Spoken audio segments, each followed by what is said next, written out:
रमेश और उसकी पत्नी रात में 3 बजे अपने घर से बाहर निकल रहे थे, लेकिन अचानक से रश्मि ने उन्हें देख लिया। जी हाँ, हम बात कर रहे हैं स्टोरी नंबर 25 की। एक रहस्यमय घटना जो आपका दिल दहला देगी। एक ऐसी सास जिसने अपनी सारी हदें पार कर दी, और एक ऐसी बहू जिसके बारे में हम जानेंगे। रमेश और उसकी पत्नी रात में 3 बजे निकल रहे थे, तभी रश्मि ने उन्हें देख लिया। अब रश्मि ने अपने घर वालों को नहीं बताया, बल्कि उनका पीछा किया। उनके पास जाकर के देखा कि आखिर में आधी रात में ये जाते कहाँ हैं। बहुत टाइम से रश्मि ये सीन देख रही थी कि भैया भाभी कहीं तो जाते हैं, कहीं तो जाते हैं। बट इस बार उसने फैसला किया कि वो उनके पीछे जाएगी, और जो उनकी सास उनके घर पे थी ही नहीं। उन्होंने पहले देखा, वो बहुत टाइम से नोटिस कर रहे थे। उन्होंने जब देखा कि उनकी सास ही उनके घर पर नहीं रहती है, रात के टाइम उनके पापा अकेले सोते हैं, और उनके घर पे उनका छोटा भाई भी है। छोटा भाई बाहर दिल्ली में रहता है। अब यहाँ पर ट्रायंगल शेप बन जाता है, एक दूसरे का लोग पीछा कर रहे हैं। वो पति पत्नी दोनों एक साथ देख रहे हैं। उनकी सास जिनके पास कार, गाड़ी, बंगला सारी चीज़ें हैं, लेकिन रात में 3 बजे वो टांगे में घूम रही है। आखिर वो टांगे में कहाँ जाती है, आखिर वो टांगे में क्यों जाती है, इस चीज़ का पता लगाने के लिए रमेश और उसकी पत्नी बाहर निकले। और रमेश और उनकी पत्नी को देखने के लिए रश्मि बाहर निकली। अब कहानी की शुरुआत करते हैं हम इस मोड़ से। ये लोग जाते हैं पनामा जंगल में। पनामा जंगल के पास एक खाली कुआं है, जहाँ पर लोगों का आना जाना ही मना है। उसके आसपास के एरिया में उसकी सास टांगे चलाते हुए जा रही थी। उसका पीछा पति पत्नी ने किया, और वहाँ पर जाते समय उन लोगों ने वो मंज़र देखा जिसको सुनने में आपके रोंगटे खड़े हो जाएंगे। जी हाँ, हम बात करने वाले हैं इस स्टोरी की। उन्होंने देखा कि उस खाली कुएं में कोई और नहीं, उसका टांगा ही जाता है। उन्होंने जब जाने की कोशिश की तो उन्होंने देखा कि अचानक से उस कुएं का पानी बहुत ही ज़्यादा ओवरफ्लो होने लगा है, बहुत ही ज़्यादा ओवरफ्लो होने लगा है। फिर उन लोगों ने वेट किया, और वहीं रश्मि भी उनके पीछे पीछे आ गई। रश्मि दूर खड़े होकर के देख रही थी कि आखिरकार हो क्या रहा है आधी रात में। फिर तभी रमेश और उसकी पत्नी वहाँ पर छुप करके देख रहे थे कि आखिर उस कुएं में ऐसा क्या है।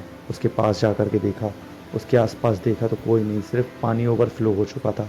टांगा और उसकी सास अंदर जा चुकी थी। अब सासू माँ के जो रोल थे वहाँ पर नज़र आए। उन्होंने देखा कि कुआं धीरे धीरे सूख रहा है। अब कुएं में से अचानक रमेश की पत्नी की फ़ोटो बाहर आती है। वो अपनी पत्नी की फ़ोटो देखकर इतना ज़्यादा चौंक जाता है, इतना ज़्यादा परेशान हो जाता है कि आखिरकार ये क्या चल रहा है। और वहीं दूर खड़ी रश्मि को कुछ समझ में नहीं आता कि आखिर क्या चल क्या रहा है।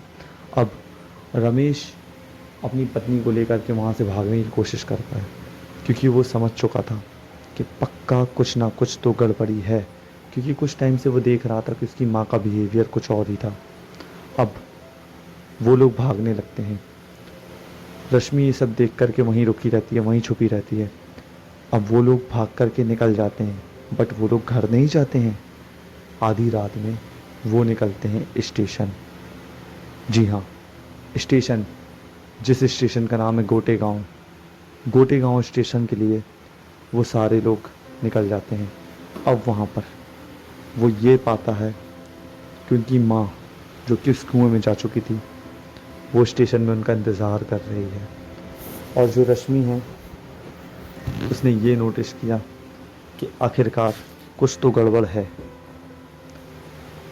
जी हाँ, अब उसकी सास वहाँ पर सच्चाई बताती है कि जो उसकी सास है उसे वरदान है, वो किसी भी चीज़ों को सही और गलत कर सकती है। आज से 10 दिन पहले उसकी सास की लड़ाई हुई।